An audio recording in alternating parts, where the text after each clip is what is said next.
మేడ్చల్ జిల్లా కలెక్టరేట్ ముందు ప్లకార్డులతో ఎదులాబాద్ గ్రామస్తులు ఆందోళన చేపట్టారు. ఘట్కేసర్ మండలం ఎదులాబాద్ శ్రీ లక్ష్మీనారాయణ చెరువులో కలుషిత రసాయన వ్యర్థాలు కలవడంతో వేల సంఖ్యలో చేపలు మృత్యువాత పడ్డాయని వాపోయారు. ఇటీవల కురుస్తున్న వర్షాలకు జవహర్ నగర్లోని డంపింగ్ యార్డ్ నుంచి వ్యర్థ రసాయనాలు ఎరిమల్లేవాగు ద్వారా ఎదులాబాద్ చెరువులోకి వచ్చి చేరుతున్నాయని తెలిపారు. దీంతో చేపలు మృత్యువాత పడుతున్నాయని, సుమారు 10 లక్షల వరకు ఆస్తి నష్టం జరిగిందని మత్స్యకారులు ఆవేదన వ్యక్తం చేస్తున్నారు.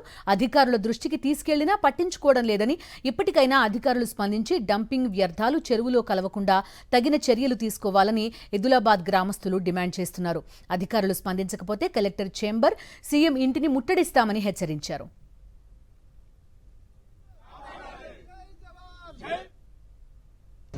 ఎదులాబాద్లో మొన్న 2 రోజుల క్రితము మరి చేపలు విపరీతంగా చనిపోవడంతో మరి మేము కలెక్టర్ గారిని కూడా ఆశ్రయించడం జరిగింది.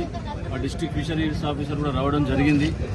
దానికి ఏ విధంగా కూడా మాకు రిజిస్టర్ ఫండ్ కింద కానీ ప్రభుత్వం నుంచి కానీ ఏమీ హామీ రాకపోవడంతో ఈరోజు పెద్ద మొత్తంలో మేము ఒక 1000 మందికి పైగా ఈరోజు రావడం జరిగింది. గత ప్రభుత్వంలో కూడా కుంభకోణాలు జరిగినాయి. సరే, ఈ ప్రభుత్వం వచ్చినాక మనం మంచిగా నిర్వహిస్తారని చెప్పి వీళ్ళ ఓట్లేసి మేము అందరము గెలిపిస్తే వీళ్ళు కూడా పెనం మీదకి వెళ్ళి పైల వాటెడ్ చేసింది రేవంత్ రెడ్డి ప్రభుత్వము.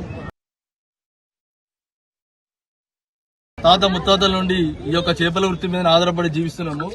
ఇది ఒక 20-30 సంవత్సరాల కింద ఎంతో పేరుగాంచిన ఎదిలాబాద్ చెరువు కాలక్రమేణా ఈ యొక్క జవహర్ నగర్ డంపింగ్ యార్డు, ఈ యొక్క చుట్టుపక్కల ఉన్నటువంటి ఘట్కేసర్ మున్సిపాలిటీ కానీ, ఇక్కడ నాగారం మున్సిపాలిటీ కానీ వచ్చే మురికి నీరు కానీ, జోకన్ వచ్చే డంపింగ్ యార్డ్ తోటి మొత్తము ఎదిలాబాద్ చెరువు కలుషితం అయిపోయింది. ఈ రైతులకు పంట దిగుబడి నష్టం అయిపోయింది. అయితే దీన్ని ఏమంటామంటే, మేము ఈ ట్రీట్మెంట్ ప్లాంట్ ఇవంటే పెద్ద ఖర్చుతో కూడుకున్నది. ఏదైతే ఎరిమల్లి వాగు ద్వారా వచ్చే ఈ వాటర్ ని మూసీలోకి డైవర్ట్ చేస్తే మాకు శాశ్వతమైన ఒక పరిష్కారం ఉంటుంది. కాబట్టి ప్రభుత్వం దీని మీద స్పందించి మాకు న్యాయం చేయాలి, రైతులకు కానీ మాకు కానీ. దీన్ని ప్రభుత్వాన్ని వేడుకుంటున్నాం.